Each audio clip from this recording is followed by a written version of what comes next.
She held his invoice between two fingers like it was something dirty, looked down at the number written on it, and then she laughed. $80. She actually laughed out loud in front of her whole office and said, "You drove all the way out here for $80? Honey, I spend more than that on lunch." And then she let the piece of paper fall from her fingers into the wastebasket beside her desk, looked back up at him, and said, "We're not paying this. Now get off my property before I have you removed." And the man standing in front of her, a single father in a grease-stained work jacket, a man who had driven 40 minutes across the city on his own gas to be there, didn't argue.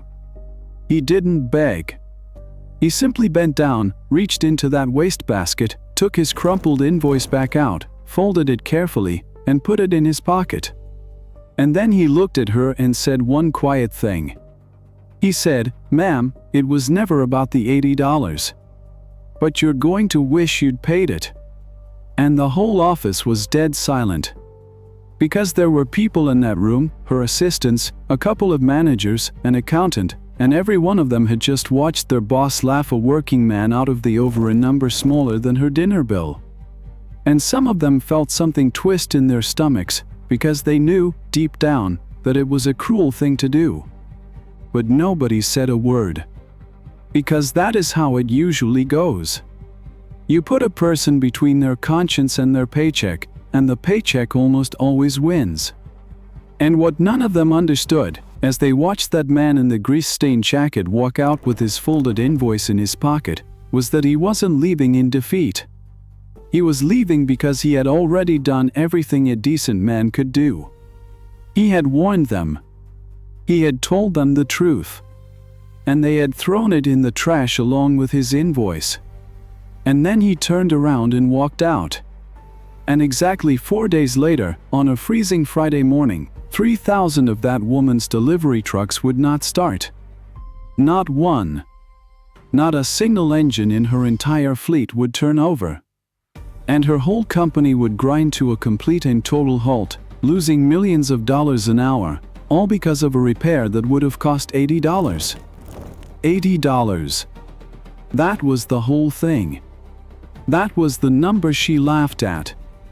And within a week, that same number, ignored, would grow into a disaster so enormous that it would take down her biggest client, her reputation, and her career.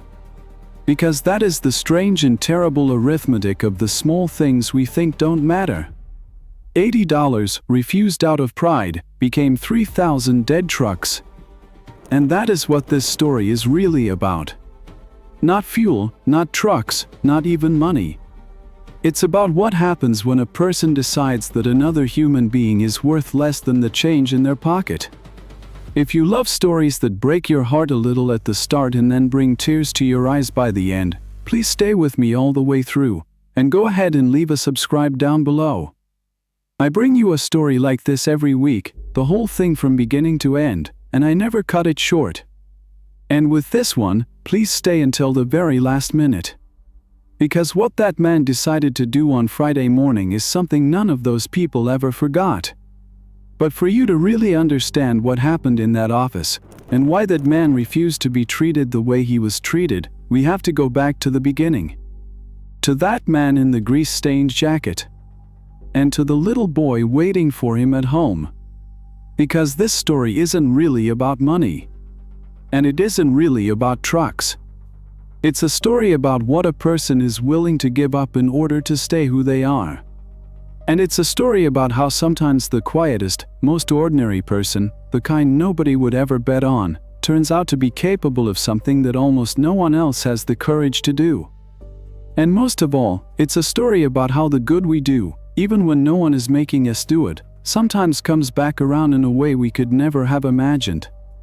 His name was Ray, and he was a single father. His wife had passed away 3 years earlier. It was a sudden, cruel illness that came out of nowhere and took her within a single year. And Ray was left alone with a little boy who was 7 years old at the time, a boy named Charlie.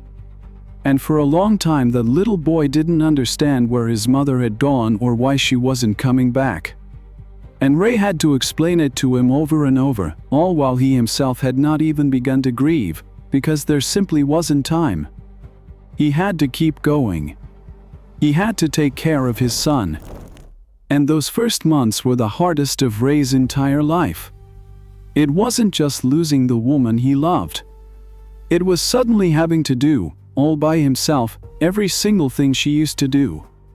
He didn't know how a little boy's hair was supposed to be combed for picture day. He didn't know which cereal Charlie liked or how to pack a lunch a 7-year-old would actually eat. He didn't know how to answer, at 2 in the morning, when a small voice asked him from the dark why his mommy wasn't coming home when he hadn't done anything wrong. And so Ray learned. He learned all of it, the way a man learns to walk again after an injury, one clumsy step at a time. He asked the mothers of Charlie's friends what to buy. He burned dinners and tried again. And he learned to cry quietly, in the kitchen, after his boy had gone to sleep, so that Charlie would never see his father come apart. Because that little boy needed to believe his dad was a solid thing he could lean on. And Ray would sit in the dark and let it out, and then in the morning he'd get up and make breakfast with a smile, as if nothing were wrong. And from that day on, Ray's whole world shrank down to one single thing. That little boy. He got up before dawn to make Charlie's lunch and get him ready for school. Then he drove out to work, spent all day on his back under trucks and engines, and in the afternoon he picked his son up again. He cooked, he cleaned, he did laundry, he helped with homework. And when Charlie was finally asleep, Ray often sat at the kitchen table late into the night, going over the bills, because one income for 2 mouths is not much, and he had to count every single dollar. And he had almost no time that was his own. He didn't go out with friends, because he had neither the time nor anyone to go with. He didn't take vacations, because there was no money for them and no one to help with Charlie. His whole life turned around that boy. And he never complained about it. Just the opposite. He was grateful he could manage it. Grateful they had a roof over their heads, grateful his son went to school warm and fed, grateful they still found things to laugh about at the dinner table. And Ray was an ordinary man. Not some businessman in a suit. He was a diesel mechanic, and a good one. In fact, he was one of the best diesel mechanics in the whole city. He had a small one-man shop that he'd built up over 20 years, and there was almost nothing about a truck engine that Ray couldn't fix. He could tell you what was wrong with an engine just by standing next to it and listening to it run. He could feel a problem in his hands before he ever picked up a wrench. And that shop meant everything to him. It wasn't much to look at, just a 2-bay garage on the edge of an industrial road, with a hand-painted sign and a coffee pot that was always on. But Ray had built it himself, from nothing, and he ran it the way his father had taught him. Honestly. When somebody brought him a truck and the problem turned out to be small, he told them it was small and charged them for a small job, even when he could have invented 3 other things and they'd never have known the difference. And people noticed that. Word got around. And Ray had more customers who trusted him than shops 10 times his size, because when Ray told you something was wrong, it was wrong, and when Ray told you it was fixed, it was fixed. Trust, in that business, is worth more than anything. Even if it never shows up on a balance sheet. And there was something else about that shop, too. Ray often brought Charlie there on weekends. And the boy would sit on an upturned bucket and watch his father work, hand him wrenches, ask 1,000 questions. And Ray would explain what he was doing, patiently, the way his own father had once explained things to him. And little Charlie soaked it all in, the smell of oil and cold steel, the sound of an engine coming back to life, the quiet pride of a man who fixes broken things for a living. He was learning a trade without knowing it. But more than that, he was learning how his father treated people, and how his father did his work, and those were lessons that would matter far more than any wrench. And Ray had one quality that, in the end, made everything turn out the way it did. Ray never did a job halfway, and he never told a lie about his work. His father had taught him that. His father had been a mechanic too, an old man who would spend his whole life under cars and trucks, a man whose hands never fully straightened out again in his old age. And that father used to tell young Ray one thing, over and over. He used to say, "Son, remember one thing. There is no such thing as a small job. There are only small men who think some jobs don't matter. You do every job right, whether it's a $1 million engine or an $80 fix. Because the day you start deciding which jobs deserve your best, that's the day you stop being any good." And Ray remembered one particular day when his father hadn't just said those words, but showed him what they meant. Ray was maybe 12, and he was helping his father in the garage, and a fancy car had come in, and the owner, a man in an expensive suit, had stood there tapping his foot and talking down to Ray's father the whole time, treating him like he was nobody, like he was furniture. And young Ray had been ashamed. Ashamed of his father's stained coveralls, ashamed that his dad just took it and said nothing. And on the drive home, Ray asked him, "Dad, why didn't you say anything to that guy?" And his father pulled the truck over to the side of the road, and he pointed it across the street, and he said, "You see that, son? I helped wire the shop that keeps its trucks running. And that man in the suit who talked down to me today couldn't change his own tire. So he can look at me however he wants. It doesn't change what I can do and what he can't." And then he said the thing Ray carried for the rest of his life. He said, "Never measure a man by how clean his hands are, son. Measure him by what those hands can do. And measure yourself by how you treat the man whose hands are dirtier than yours." And Ray remembered it. And he lived by it his whole life. Now, to understand what happened, you need to know about that company, and about the woman who ran it. It was a large delivery company, one of the biggest in the region. They ran a fleet of 3,000 trucks that carried packages and freight all over the state, day and night. And that company had a contract with Ray. A small one. He was one of several independent mechanics they used to service some of their trucks when their own garages were backed up. It wasn't a big deal to them. But to Ray, that contract was steady work, and steady work was everything when you have a child to feed. And that's the imbalance at the very center of this whole story. To that company, Ray was nothing. A name on a list of contractors, a line item, a garage they sometimes sent overflow work to. If he'd vanished tomorrow, they'd have shrugged and called the next shop on the list. But to Ray, that same relationship was a lifeline. It was groceries. It was the rent. It was the difference between a hard winter and an impossible one. And that gap, between how little he mattered to them and how much they mattered to him, is exactly the gap that Diane stepped into when she decided to humiliate him.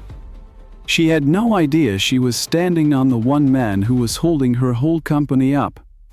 And the woman who ran that company was named Diane. Diane was the CEO. And she was a woman who knew how to do exactly one thing. She knew how to cut costs. She had taken over that company a couple of years earlier with one goal, which was to increase profit, and she went after it in a way the company had never seen before. She cut, and she cut, and she cut. And in every meeting she said the same thing. We have to be leaner. We have to be cheaper. And Diane was not a stupid woman. She was sharp, and she knew how to get her way. But she had one flaw, the kind of flaw you find in people who only ever look at numbers. She didn't see people. She saw line items. And a mechanic like Ray wasn't a human being to her. He was a cost to be reduced. And to be fair, it isn't that Diane woke up in the morning wanting to hurt anyone. That's not how people like her usually work. In her mind, she was just doing her job, and doing it well. Somebody had told her to raise the numbers, and she raised the numbers. She looked at the whole world as a spreadsheet, a grid of figures that could be made bigger or smaller. And on that spreadsheet, an anti-gel additive that worked and an anti-gel additive that didn't work looked exactly the same. They were two numbers, and one of them was smaller.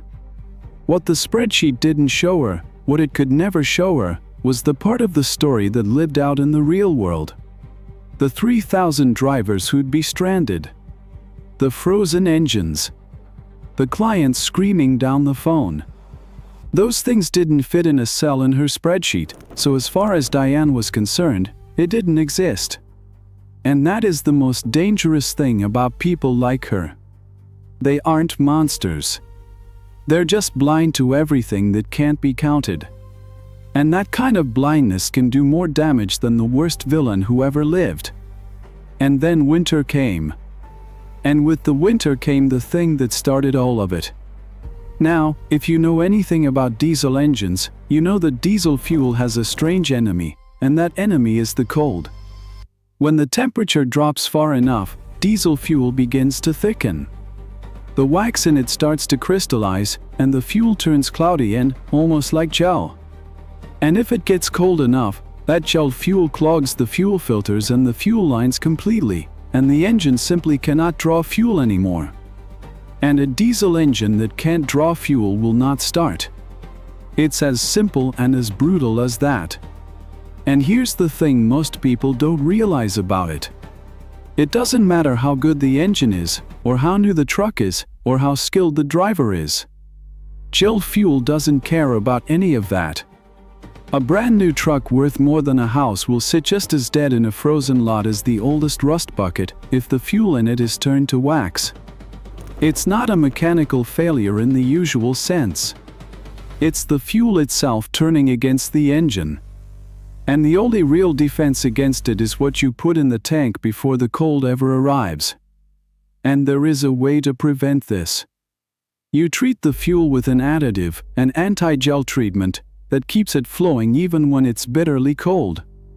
Every trucking company in a cold climate uses it.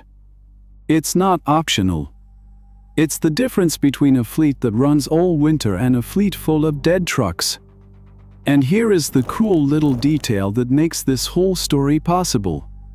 You cannot tell, just by looking, whether an anti-gel additive actually works. Not until the cold tests it. A good additive and a worthless one look identical in the jug. They pour the same, they smell the same, they mix into the fuel the same. The only way to know the difference is to either test it properly, the way Ray did, or to wait for a hard freeze and find out the hardest way possible, with a whole fleet of dead trucks. And that is exactly the choice this company was about to face. Except they didn't know they were facing it. Only one man did. And here is where Diane made her decision. The company had always used a good, proven anti-gel additive. It cost what it cost. It wasn't much per truck, but across 3,000 trucks, it added up to a number, and Diane didn't like that number. So she found a cheaper one. An off-brand additive from a supplier nobody had heard of, that cost less than half as much. And she signed a contract to switch the entire fleet over to it. All 3,000 trucks. And when her people ran the savings for her, when they multiplied the difference across 3,000 trucks in a whole winter, the number that came back made her smile. It was real money. Money she could point to in a boardroom and say, "Look what I saved." And in her mind, that settled it. Because on paper, the two additives did the same job, and one of them was cheaper. What more was there to think about? There was just one problem. That cheap additive didn't work. Oh, it looked the same. It came in similar-looking jugs, it poured the same, and if you just glanced at it, you'd never know the difference. But it did not actually protect the fuel from gelling in a hard freeze. It was, essentially, colored water with a label on it. And nobody at the company knew that. Because nobody at the company was the kind of person who would ever find out. And that's the thing about a decision like that. It hides. It doesn't blow up the day you make it. On a mild day, that cheap additive works just fine, or at least it seems to, because the weather never tests it. And so weeks can go by, and everyone pats themselves on the back for the money they've saved, and the whole time there's a bomb sitting under the entire fleet, just waiting for the temperature to drop far enough to set it off. And the only person who could see that bomb for what it was a man they were about to throw out of the... Except Ray. Because Ray was servicing some of those trucks. And one bitterly cold morning, one of the company's trucks came into his shop that wouldn't run right. And Ray, being who he was, didn't just fix the immediate problem and send it on its way. He looked closer.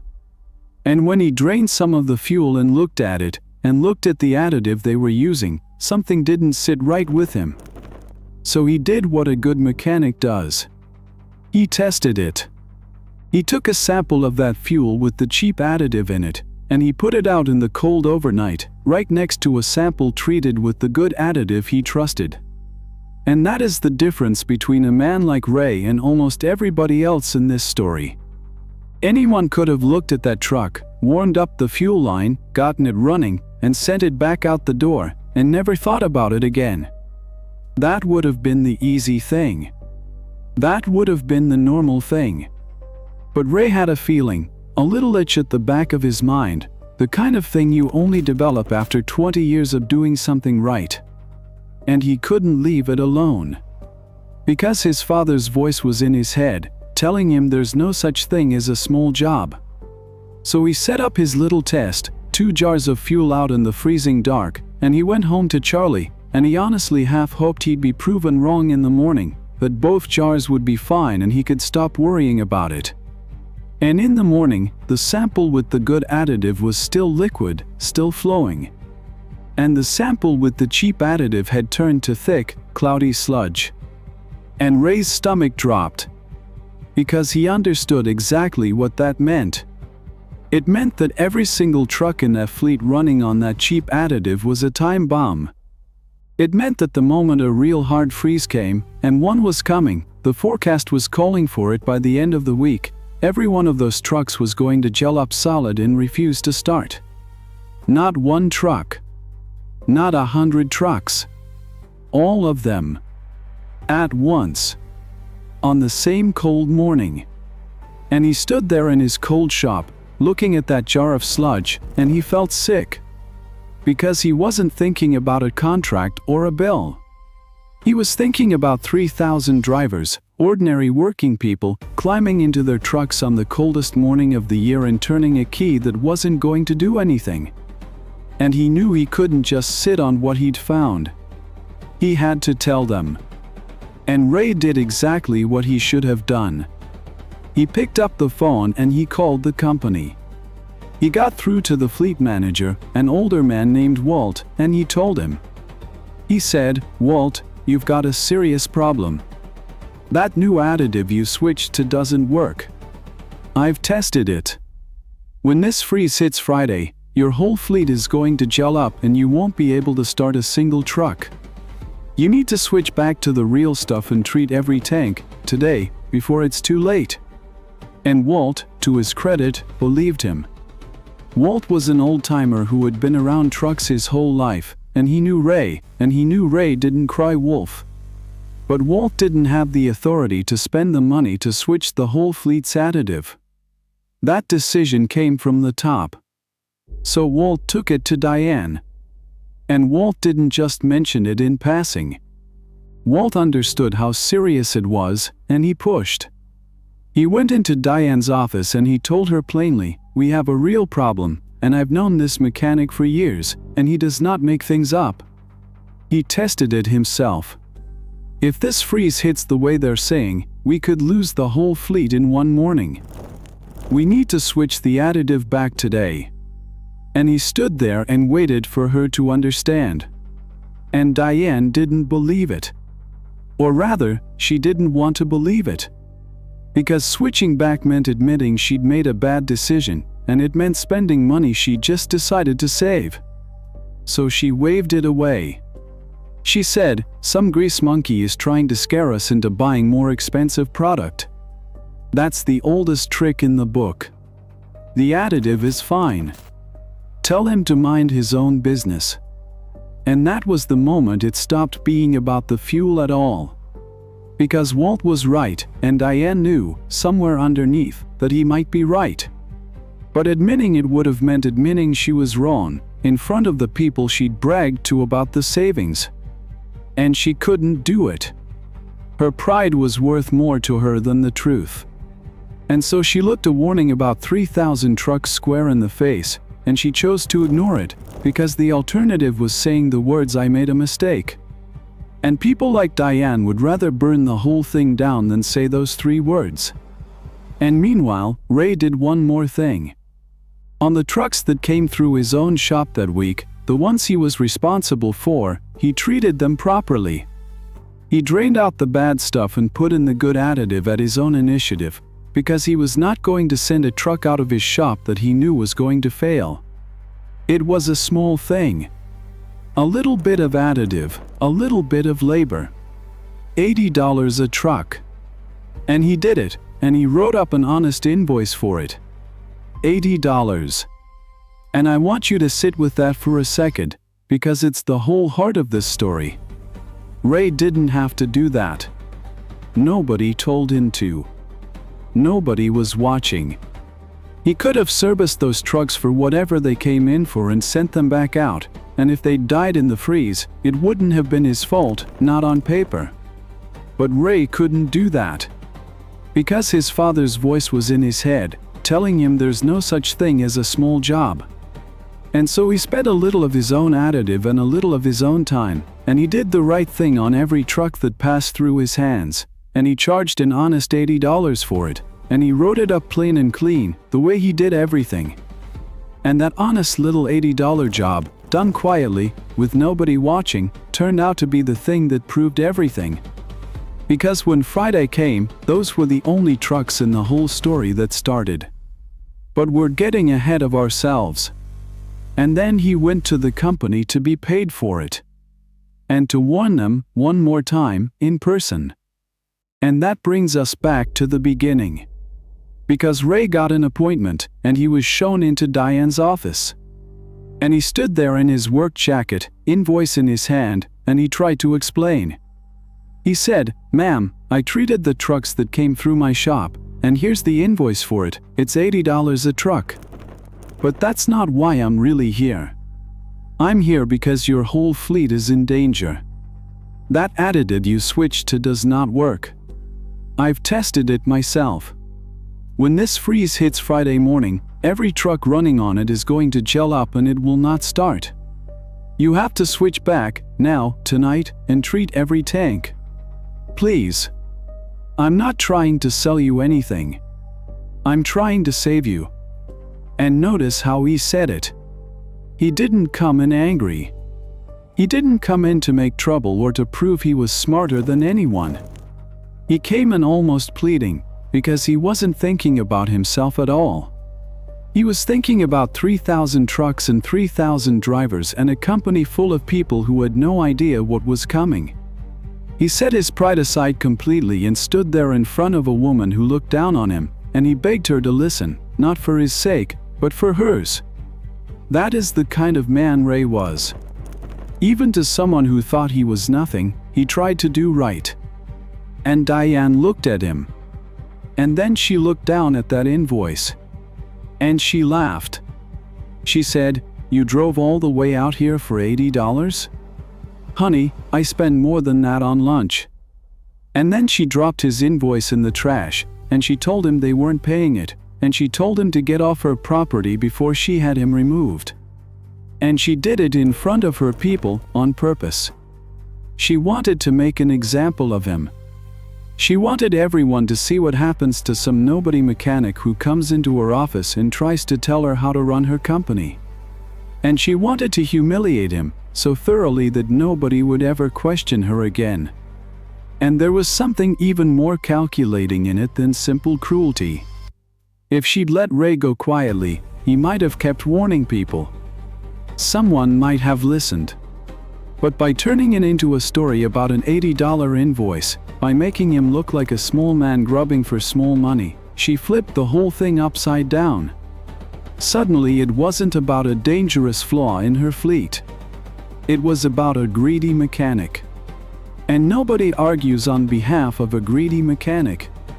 She'd taken the truth and buried it under a cheap insult, and she'd done it deliberately, and for a few days, it worked. And Ray stood there, in a room full of people who worked for that company, and not one of them said a word. Not because they didn't have doubts, but because they were afraid. Every one of them had a family and a mortgage and had just watched what happened to a man who told the boss the truth. So they looked at the floor and said nothing. And Ray saw that. And he didn't blame them. Because he understood. He had a son at home himself. He knew exactly what it was to be afraid for your next paycheck. He knew that it's easy to expect courage from a man who has nothing to lose, and that every person in that room had plenty to lose. So he didn't hold their silence against them. He just quietly took the measure of the woman in front of him, and he understood that she was someone who would never be reached by reason, because reason was not what was driving her. Pride was. And then he bent down, took his crumpled invoice back out of the trash, folded it, put it in his pocket, and looked at her and said, "Ma'am, it was never about the $80. But you're going to wish you'd paid it." And on his way out, he passed old Walt, the fleet manager, standing in the hallway. And Walt couldn't meet his eyes at first, because Walt had tried and failed to get through to her. But then Walt did look up, and he said quietly, "I'm sorry, Ray. I tried. And I won't forget this." And that was the only bit of support Ray got that day. But it turned out to matter more than anyone knew. Because old Walt had seen a lot in his years around that company. He'd watched managers and bosses come and go. He'd seen good decisions and bad ones. And he knew, the way an old-timer knows, when he was watching an injustice happen. And standing in that hallway, watching them throw out the one honest man who tried to save them all, Walt made himself a quiet promise. That when the moment came, and he had a feeling it would come sooner than anyone thought, he would set the record straight. He'd tell everyone exactly who had warned them, and exactly who had thrown that warning in the trash.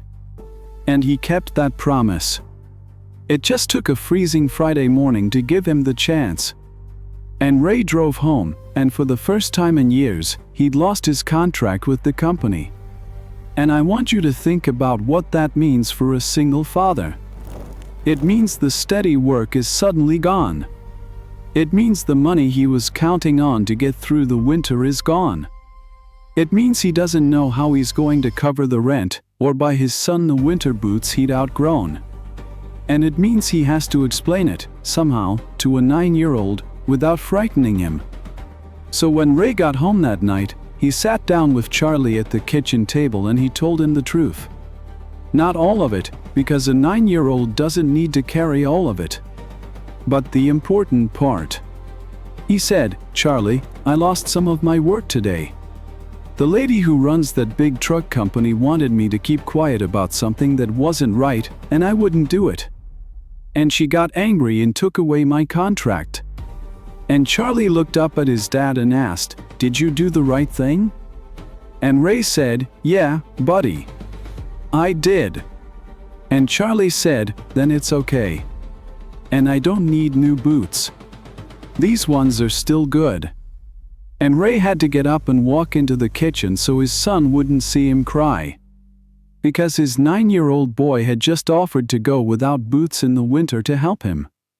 And that was more than he could hold. And when he'd gotten himself together, he came back and sat down next to Charlie, and he told him something he wanted the boy to keep.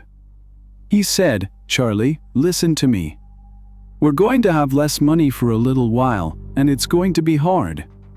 But I want you to understand one thing. Your dad didn't lose that work because he did something wrong, or because he was lazy. Your dad lost that work because he refused to do something that would have hurt a lot of people.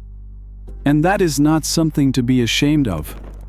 That's something to be proud of."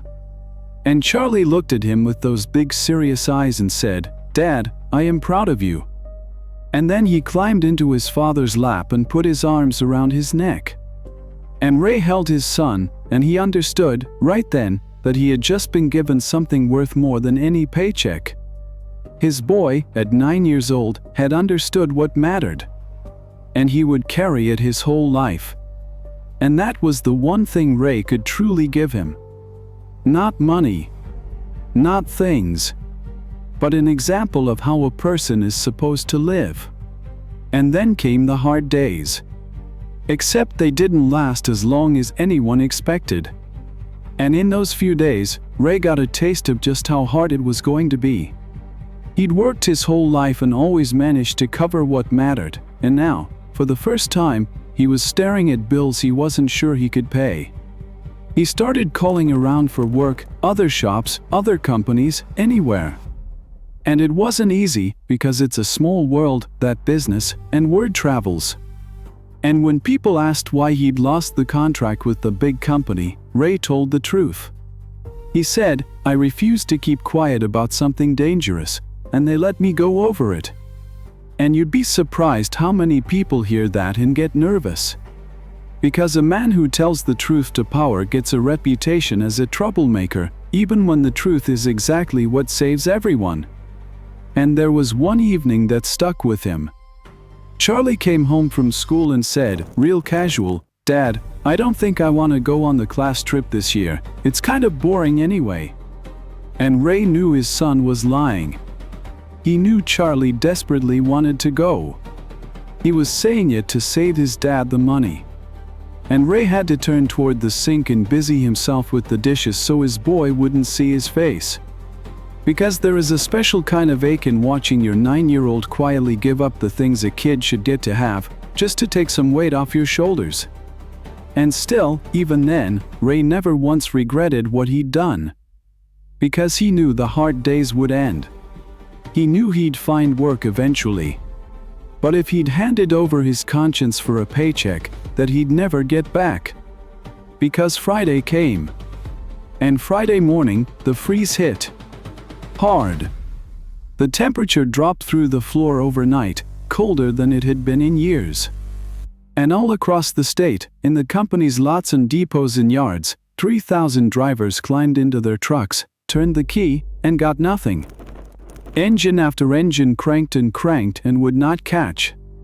Because the fuel had gelled solid, exactly the way Ray said it would, and no diesel engine on Earth will start on gelled fuel.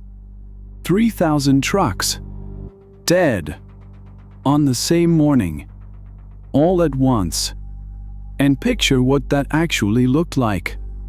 Yard after yard, across the whole region, full of trucks with their lights on and their engines groaning and refusing to turn over, and drivers climbing back out into the cold, breath-fogging, shaking their heads, pulling out their phones to call in and say, "It won't start, mine won't start either, none of them will start." And the calls started stacking up, from every depot, all saying the same impossible thing. The whole fleet is down. Every truck. Nothing is moving. And at first, nobody could believe it. A truck not starting, that happens. 2 or 3 trucks, on a cold day, that happens. But every truck? All 3,000? On the same morning? That wasn't a breakdown. That was a catastrophe. And the people running those depots knew, right away, that something had gone very, very wrong, and that it was far bigger than anything they knew how to handle. And behind every one of those dead trucks was a person.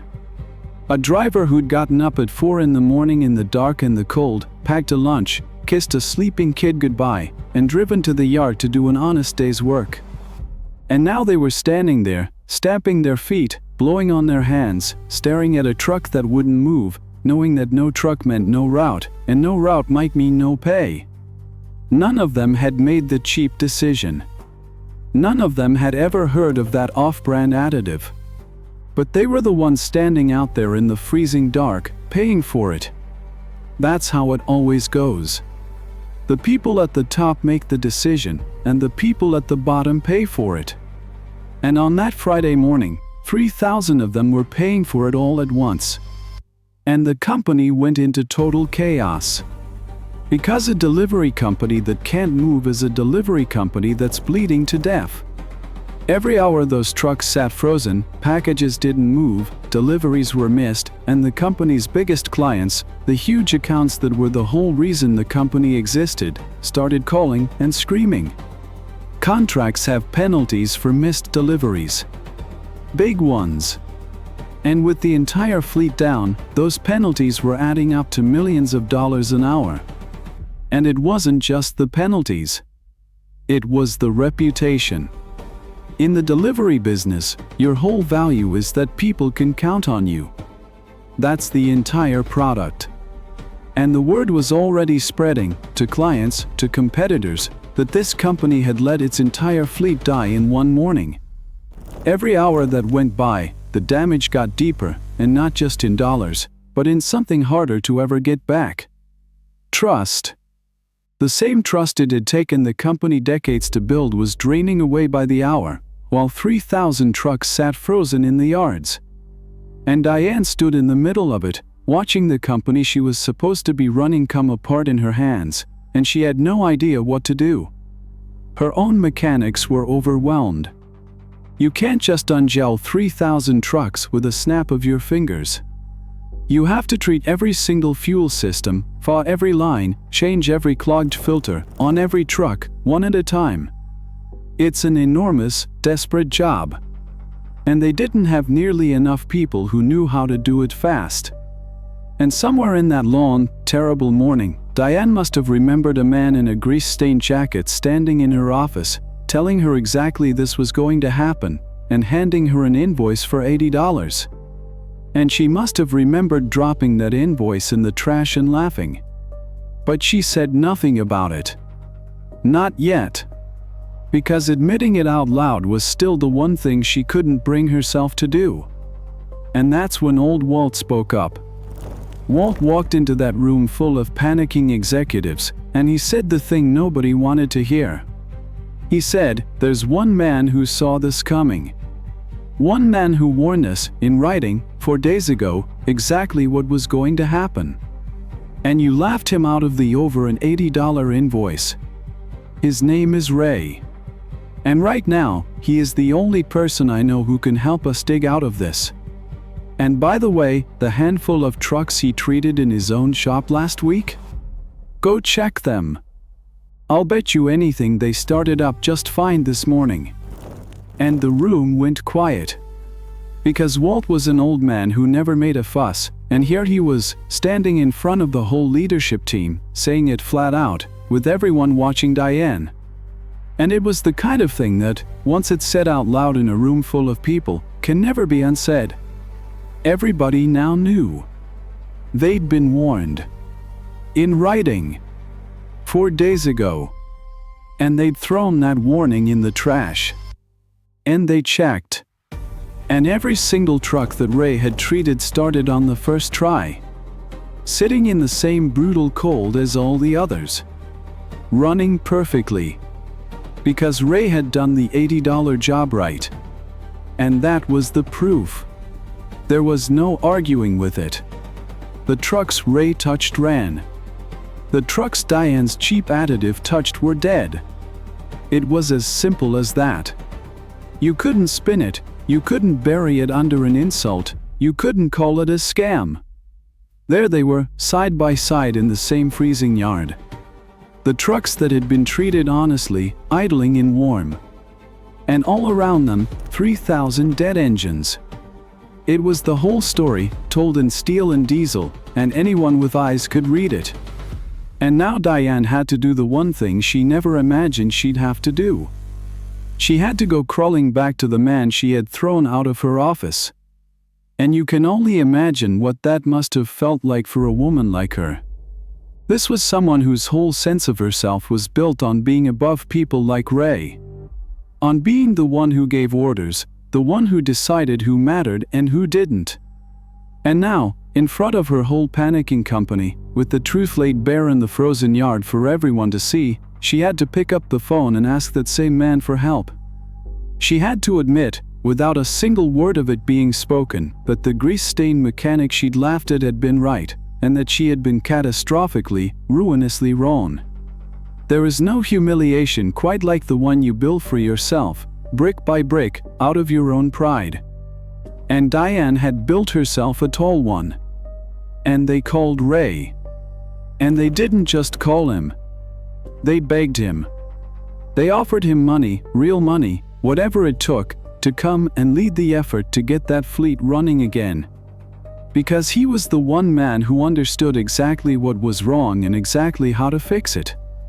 And Ray, sitting at home, listened to the same company that had humiliated him over $80 now offering him a fortune. And he could have said no.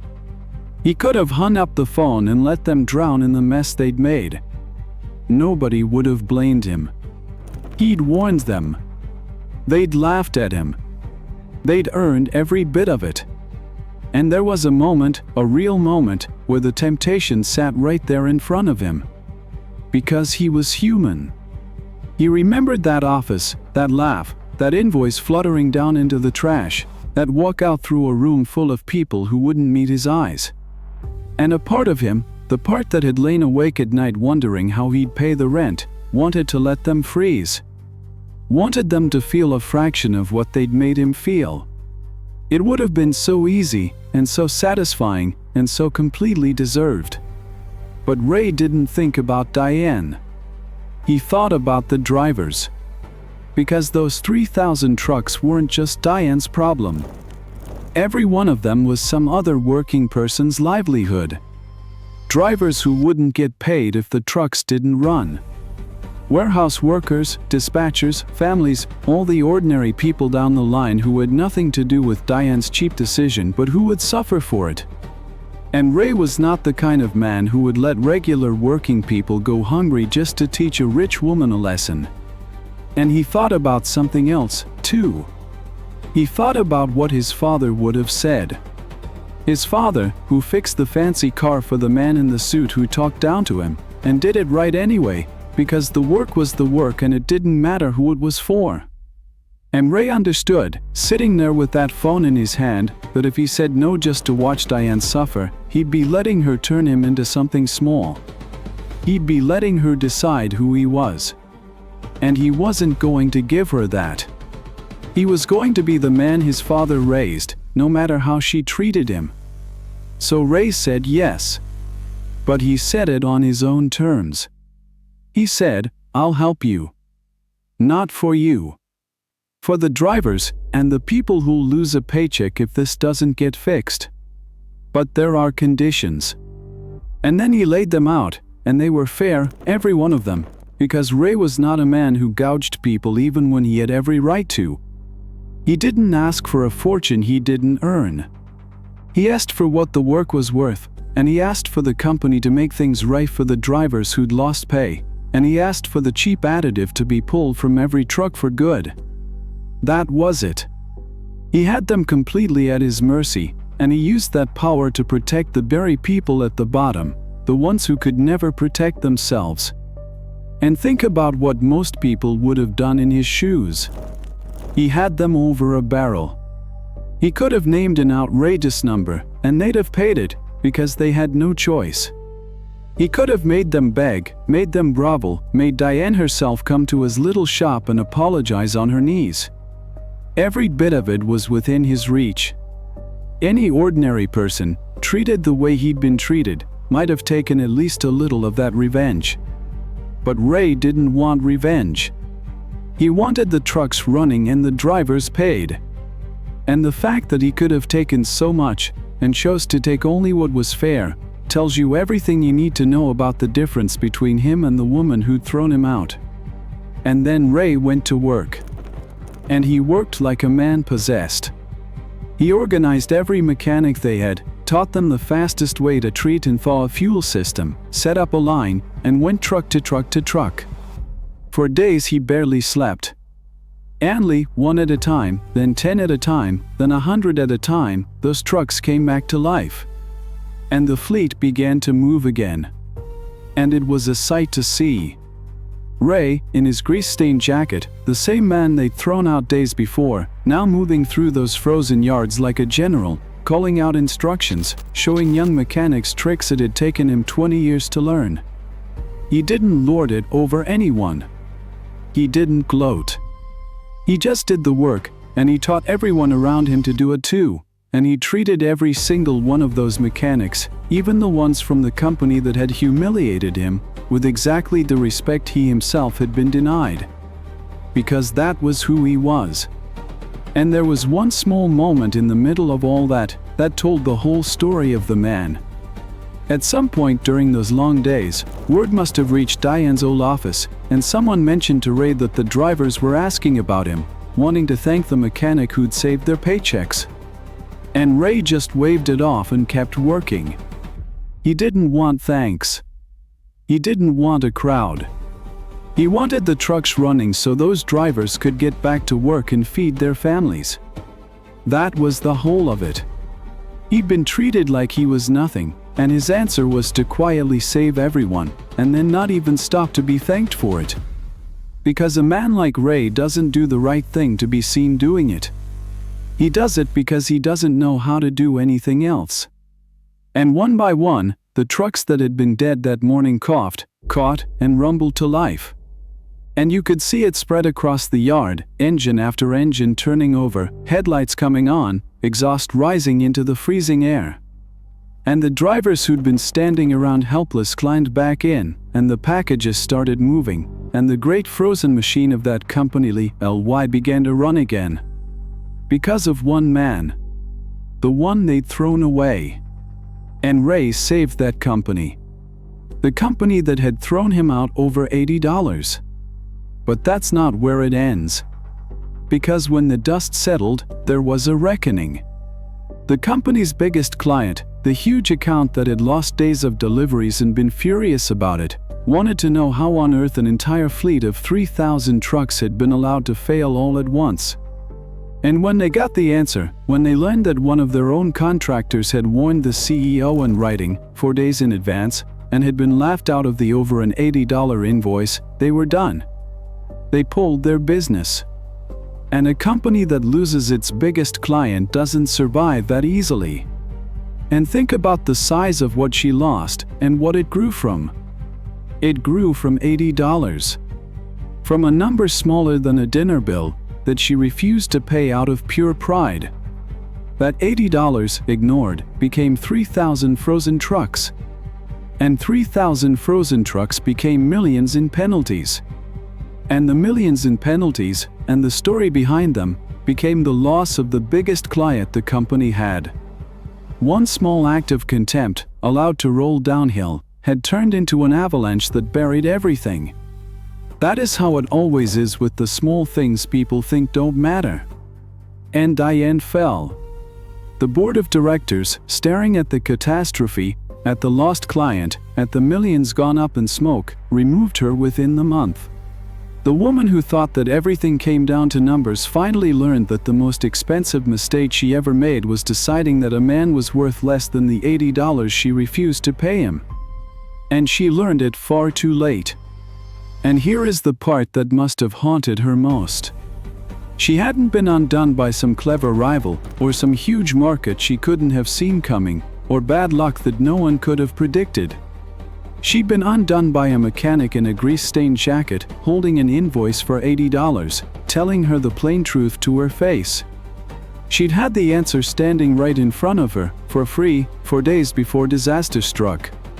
All she'd had to do was listen. And she couldn't, because listening would have meant admitting a working man knew something she didn't. And that, in the end, is what cost her everything. Not the cold. Not the fuel. Her own contempt. And the bitterest part, for her, was that none of it had to happen. If she'd simply paid the $80. If she'd simply listened. If she'd just been able to say the words, "You might be right, let's switch it back." She'd have spent a little money, and she'd have stayed the hero who saved the company, and no one would ever have known how close it came.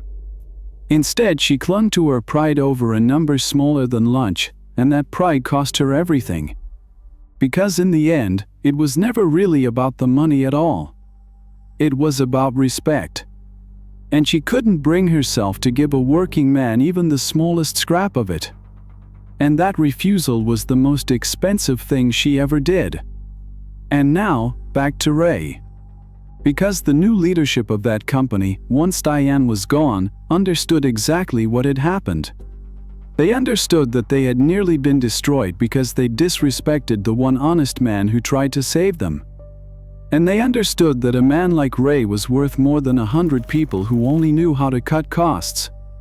And they'd learned something else, too, something that companies forget again and again and have to keep relearning the hard way. That the person at the bottom, the one you never think about, the one whose name isn't on any important door, is very often the one actually holding the whole thing up. That the quiet, honest worker who does the small jobs right is not a cost to be trimmed. He's the foundation everything else is standing on. And the day you decide he doesn't matter, the day you throw him out over $80, is the day the whole structure starts to come down, whether you can see it yet or not. So they came to Ray with an offer. A real one. They asked him to take over as the head of fleet maintenance for the entire company. Every truck, every garage, every mechanic. And they gave him the authority to make sure that nothing like this could ever happen again. Because they wanted a man in that job who would say no when something wasn't right, even when it cost more. Even when it was inconvenient. And they said, "Mr. Ray, we need exactly the kind of man you are. A man who does the $80 job right. A man who tells the truth even when nobody wants to hear it. Men like that are rare. And we almost lost the only one we had." And Ray sat there and could hardly believe what he was hearing. A man who, a few weeks earlier, had been thrown out of that same company over $80, who had gone home wondering how he'd feed his son through the winter, was now being asked to run the whole thing. And not out of pity. Not as a favor. But precisely because he was honest. The very quality that had gotten him thrown out was now the only quality they wanted. The thing the world had punished him for turned out to be the most valuable thing he had. And there was a deep, quiet justice in that.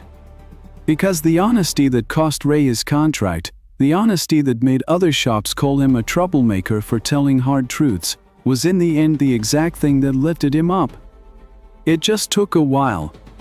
It didn't pay off the day he did it. But it paid off. It always does, in the end. And Ray took the job. And his whole life changed. A good position, a good salary, and, more than anything, security. For the first time in years, he could breathe. For the first time in a long while, he could sleep through the night. And for the first time, he could buy his son the winter boots that Charlie had said he didn't need. And that new job filled him up in a way no job ever had before. Because for the first time in his life, he was somewhere he was respected for exactly who he was. Where his strictness wasn't seen as a nuisance but as a strength. Where when he said, "We don't cut that corner," people said thank you instead of telling him to mind his own business. And Ray, who had spent his whole life doing honest work quietly, with nobody clapping, suddenly found out what it feels like to do that same work among people who understand its worth. And the security showed up at home, too. Charlie stopped worrying. He started being a regular kid again, asking for things, laughing easily. And one evening Ray watched his boy doing his homework at the kitchen table without a care in the world, and he realized that he had bought that peace, that lightness in his son, by holding on to his conscience when it would have been so much easier to let it go. That if he'd signed off on that additive, if he'd stayed quiet, he might have had a little peace and a little money for a while. But he'd never have had this. He'd never have had a son who looked at him the way Charlie did. And when Ray brought those boots home, Charlie looked at them and said, "Dad, does this mean you have a job again?" And Ray said, "Yeah, buddy. And a better one than I had before. And you know why they gave it to me? Because I did the right thing back then, even though it was hard." And Charlie smiled and said, "So it paid off." And Ray told him, "Not right away, buddy. But in the end, it always does. And then Charlie put the boots on, walked around the room in them, and said something that made his father laugh for the first time in weeks. He said, "Dad, you know what? Let's keep the old ones. Just in case." And Ray laughed, really laughed, because his boy, who had learned in those hard weeks to save and to worry about tomorrow, wanted to hold on to the old boots in case the lean times ever came back. And Ray understood that his son had grown up a little through all of it. And he hoped, more than anything, that the thing Charlie had learned wasn't fear of being poor, but the deeper truth that a person can get through even the hardest times as long as they hold on to their conscience and the people they love. And then Ray said to his son the very thing his own father had once said to him. He said, "Charlie, remember this your whole life. There's no such thing as a small job. There are only small people who think some things don't matter. And it's never really about the money. It's about respect. And respect is the cheapest thing in the world to give someone, and the most expensive thing there is to buy back." And Charlie remembered it. Just the way his father had, all those years before. And Charlie grew up. And he grew into a smart, hard-working, honest young man, exactly like his father before him. And it should surprise no one that he ended up working with his hands, too. Because he had grown up in a garage, watching his father, breathing in the smell of oil and steel, and learning without ever being lectured that there's dignity in fixing things and keeping the world running. And when Charlie was grown, and stood at his own crossroads one day, facing his own version of a moment where it would have been easier to look the other way, he thought of one thing. He thought of his father, standing in an office in a grease-stained jacket, holding out an invoice for $80, refusing to stay quiet even when it cost him everything. And Charlie made the same choice his father had made. Because some things you don't learn from words. You learn them from watching the person who raised you. And Charlie had watched the best. And so the thing Ray's father had passed to Ray, and Ray had passed to Charlie, went on to the next generation, the way the most important things always do. Not money. Not property. But the simple, unbreakable idea that there's no such thing as a small job, and no such thing as a person who doesn't deserve your respect. And you remember the beginning? That man standing in an office, holding out an invoice for $80, being laughed at and thrown out by a woman who thought he was beneath her? At the time, it looked like the end of an ordinary, honest man who'd been crushed by someone powerful. But it was actually the moment a powerful woman threw away the one person who could have saved her. And that moment cost her 3,000 trucks, her biggest client, and her whole career. And did you notice the strange symmetry of it? The story begins and ends with an $80 invoice. At the start, that invoice is a weapon in the hand of a powerful woman, something she uses to shame and dismiss an ordinary man. And by the end, that very same $80, that very same refusal, is what brings her down and lifts him up. Nothing changed about the number. What changed is that the truth finally came out. And the truth has a way of always finding the surface, no matter how deep you try to bury it. Sometimes it takes a day. Sometimes it takes 4. But it comes up. And out of everything in this story, there is one thing I can't stop thinking about. It isn't the frozen fleet. It isn't even the moment she got what was coming to her. It's that little boy at the kitchen table, offering to go without boots in the winter to help his dad. That child had almost nothing. And he was still willing to give up what little he had, just to take some weight off his father's shoulders. And it's from people like that, from families like that, that all the best things in this world are made. Because think about where that little boy learned it. He didn't read it in a book. He didn't hear it in a lecture. He learned it by watching his father come home, having lost his work, and explain, without a trace of shame, that he'd lost it because he refused to do something wrong. That little boy watched his dad choose his conscience over his paycheck, right there at the kitchen table, and something in him understood, at 9 years old, that this was how a good person lives. and so he offered up his boots. Because a child gives back exactly what a child is shown. And Ray had shown him the very best thing a father can show a child, not with words, but with his own life. And maybe that's what we all needed to be reminded of tonight. That doing the right thing isn't weakness. That the man who refuses to stay quiet, who refuses to do the wrong thing even when it costs him everything, isn't a fool. He is the strongest person in the room. And that respect really is the cheapest thing in the world to give, and the most expensive thing there is to buy back. And that the way we treat the person who fixes our engine, or cleans our floor, or carries our packages, is the truest thing anyone will ever know about who we really are. And there's one more thing this story tells us, and it might be the most important of all. This whole disaster, 3,000 dead trucks, millions of dollars, a ruined company, all of it grew out of one small thing. Out of $80, and out of a refusal to give one working man a little bit of respect. And we tend to think the small things don't matter. We tell ourselves that how we treat the little guy, the person who can't do anything for us, doesn't really count. But it's exactly the opposite.